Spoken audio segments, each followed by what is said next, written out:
গত 15ই ডিসেম্বর পূর্ব মেদিনীপুরের হেরিয়ায় তৃণমূল সমর্থিত মৌলবাদীরা স্লোগান দিয়েছিল হিন্দু হটাও দেশ বাঁচাও। তারই প্রতিবাদে হিন্দু সনাতনীদের এক মিছিল বের হয়েছিল হেরিয়ায়। সেই প্রতিবাদ মিছিলের নেতৃত্ব দেন বিরোধী দলনেতা শুভেন্দু অধিকারী।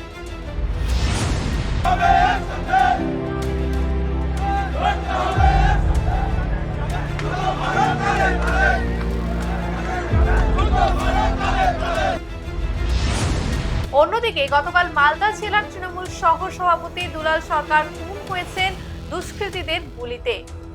এরকমই রাজ্যের একাধিক জনপ্রতিনিধির ওপর আক্রমণের ঘটনায় মমতা বন্দ্যোপাধ্যায়কেই দায়ী করেছেন বিরোধী দলনেতা।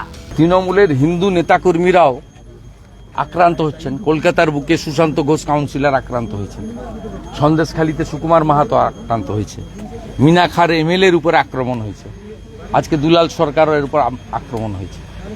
এটা হচ্ছে মমতা ব্যানার্জির অপদার্থতার জন্য।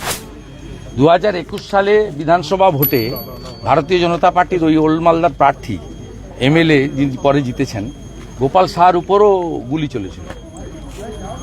বাংলাদেশের বর্ডার এলাকা চাঁপাই নবাবগঞ্জ কাছেই, একদম কয়েক কিলোমিটার দূরেই চাঁপাই নবাবগঞ্জ, মহতিপুর বর্ডার কমপ্লিটলি জঙ্গিদের হাতে।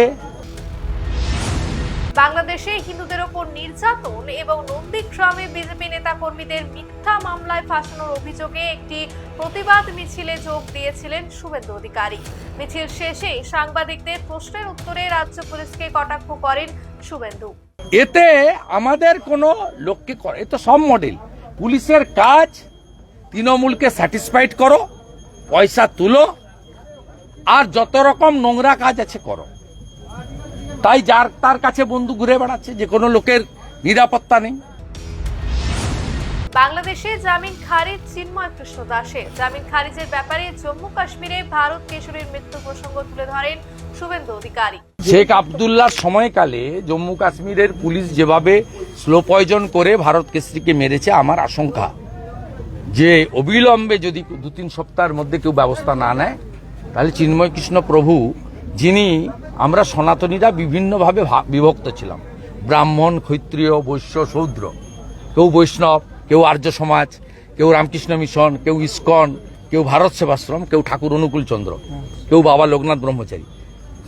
উনি যেটা করেছিলেন সব সনাতনীদের এক করেছিলেন। সনাতনীদের যত ভাগ ছিল সবাইকে ঐক্যবদ্ধ করেছিলেন। এটা ওদের কাছে খুব অ্যালার্মিং ছিল। তাই উনাকে আটকে রেখে প্রায় 2 কোটি সনাতনী, তাদের উপর দমন পীড়ন, ধর্ম পরিবর্তন করতে বাধ্য করা, ভারতে চলে যেতে বাধ্য করা, এই কাজগুলো করে আসলে বাংলাদেশে সংখ্যালঘু হিন্দুদের অত্যাচারের আঁচ পড়তে শুরু করেছে এবার বাংলাতেও। সেই সব ঘটনার চিত্র দেখা গিয়েছে সীমান্তবর্তী জেলাগুলিতে। যদিও এসব ঘটনায় নীরব রয়েছে রাজ্য সরকার। সবকিছু দেখেও কোনো পদক্ষেপ নিতে দেখা যায়নি সরকারকে। প্রশ্ন উঠছে, তাহলে কি এ রাজ্যেও সংকটে হিন্দুরা? এ বিষয়ে আপনাদের কি মতামত? কমেন্ট করে জানান আমাদের। লাইক দিন, সাবস্ক্রাইব করুন বেঙ্গল ফ্যাক্টস।